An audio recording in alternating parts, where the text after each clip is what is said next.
হতে পারে আজকের বয়ানই আমার জীবনের জন্য সবচেয়ে বড় পাথেয় হতে পারে।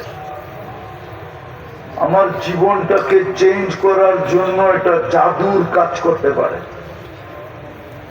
ম্যাজিকের কাজ করতে পারে। আর সত্য এটাই, দুনিয়াতে হাজারো প্রমাণ আছে, হাজারো প্রমাণ। এক কথায় জীবন চেঞ্জ।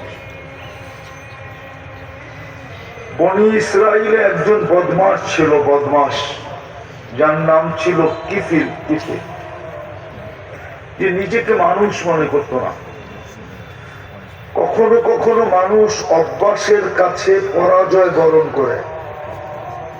আমাদের সমাজে এরকম অভ্যাস আছে, সে ভালো হইতে চায় কিন্তু অভ্যাস তাকে ভালো হইতে দিতে চায় না। একটা বলবো যেটা আমাদের যুবক সমাজদেরকে মাটিতে মিশিয়ে দিতেছে, মাদক। অনেক যুবক ভালো হইতে চায় কিন্তু সে অভ্যাসের কাছে পরাজয় বরণ করছে, বিদায় আর ভালো হইতে পারতেছে না।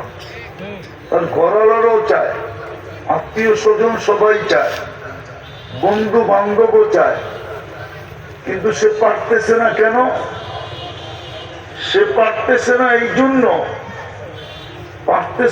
জন্য সে অভ্যাসের কাছে পরাজয় বরণ করছে। বনি ইসরাইলে এক বদমাশ ছিল যে তার অভ্যাসের কাছে পরাজয় বরণ করছিল, যে অভ্যাসের জন্য তাকে ডেলি বর্তমান টাকায়